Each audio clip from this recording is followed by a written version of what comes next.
తమిళంలో కంబ మహాకవి రాసినటువంటి రామాయణానికి సంక్షిప్త తెలుగు సేతన ఈ కంబ రామాయణం. ఆమె శీలమే ఆమెకు రక్ష, ఆమె శీలమే ఆమెకు రక్ష అని మగతగా పలవరిస్తూ రక్తపు మడుగులో తేలియాడుతున్నాడు జటాయువు.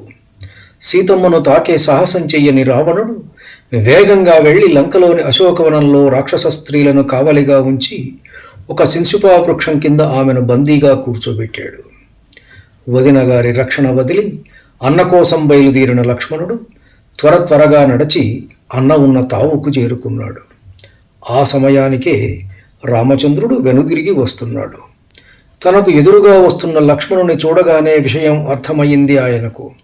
మారీచుడు అరచిన అరుపుకు తనకేదో అయ్యిందని భయపడి సీత తన వద్దకు వెళ్ళమని లక్ష్మణుణ్ణి ఒత్తిడి చేసి ఉంటుందని, అందుకే తన ఆజ్ఞను కూడా ఉల్లంఘించి సౌమిత్రి తన కోసం వస్తున్నాడని గ్రహించాడు.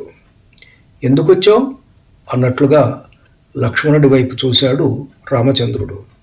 అన్నగారి చూపు గ్రహించి విషయం తెలిపాడు లక్ష్మణుడు. మారీచుడి వికృతమైన కేకకు భయపడి వదినగారు నన్ను బలవంత పెట్టి నీకోసం పంపారు.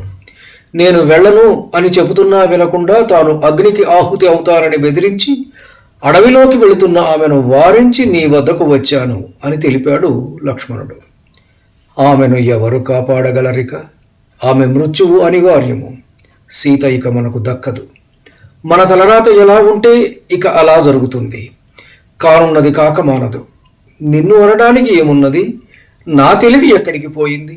అనుచితమైన ఆమె కోరిక తీర్చాలని నీవు వారిస్తున్నా వినకుండా బయలుదేరిన నాకు ఈ విధమైన శాస్తి జరగాల్సిందే అని ఆందోళన పడుతూ నడకలో వేగం పెంచాడు రాఘవుడు.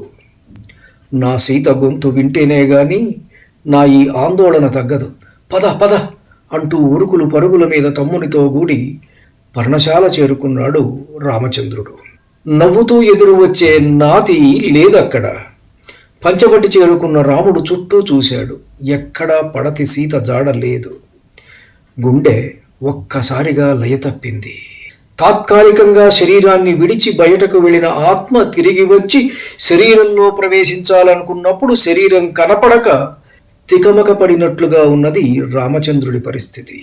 రాముడి కన్నులు క్రమంగా క్రోధంతో ఎరుపు రంగుకు మారుతున్నాయి. క్షణానికి ఆయన చూపు తీక్షణతను సంతరించుకుంటున్నది. పంచభూతాలలో వణుకు మొదలయ్యింది.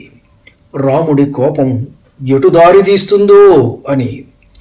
ప్రకృతి మీద కోపగిస్తాడో తెలియదు, దేవతల మీద కోపగిస్తాడో తెలియదు.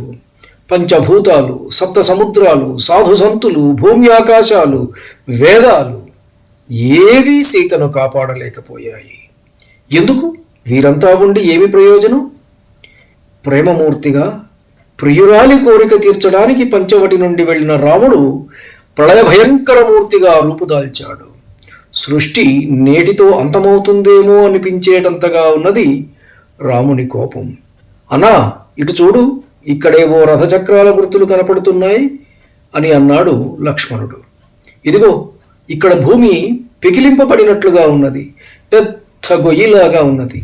ఎవరో వదినగారిని ముట్టుకొనడానికి సాహసించక ఆవిడ నిలుచున్న ప్రదేశాన్ని ఆవిడతో పాటుగా పెళ్లగించుకు తీసుకుపోయినట్లుగా అనిపిస్తున్నది నాకు అన్నాడు లక్ష్మణుడు.